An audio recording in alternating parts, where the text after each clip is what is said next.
السلام علیکم ورحمۃ اللہ۔ ناظرین، ہماری خبر کا عنوان ہے شہر قاضی کا انتخاب۔ سہارنپور سے سوشل انڈیا نیوز کے ساتھ مولانا ڈاکٹر عبدالمالک مغیثی جڑے ہوئے ہیں، وہ ہمیں بتا رہے ہیں، تفصیل سے سن لیں۔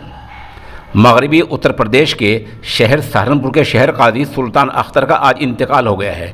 ظاہر سی بات ہے، ان کے جگہ ان کے عہدے کے لیے کسی کا انتخاب ہونا تھا، تو شہر کے عمائدین نے ان کے فرزند ارجمند ندیم اختر کو شہر سہارنپور کا قاضی شہر منتخب کر لیا ہے۔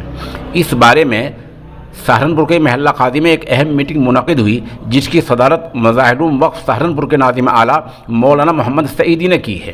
میٹنگ کے ابتدا میں ہی یہ رائے پیش ہوئی کہ قاضی ندیم اختر کو شہر کا قاضی منتخب کر لیا جائے۔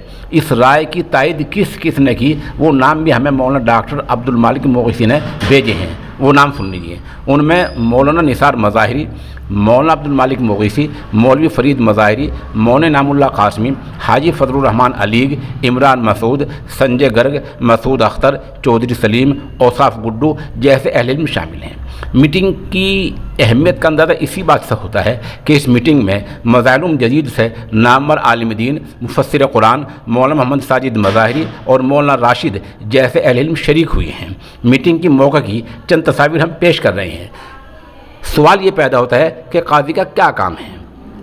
ہماری معلومات اس بارے میں بہت کم ہے، ہمیں صرف اتنا معلوم ہے کہ قاضی عیدگاہ کا امام و خطیب ہوتا ہے، چاند کا مسئلہ اس سے متعلق ہوتا ہے، وہ کچھ ملی مسائل میں بھی دلچسپی لیا کرتا ہے۔ اس سلسلے میں ہم نے ابھی 7:45 بجے قاضی شہر کو فون کیا تھا، لیکن غالباً مصروفیت کی وجہ سے انہوں نے فون نہیں اٹھایا ہے۔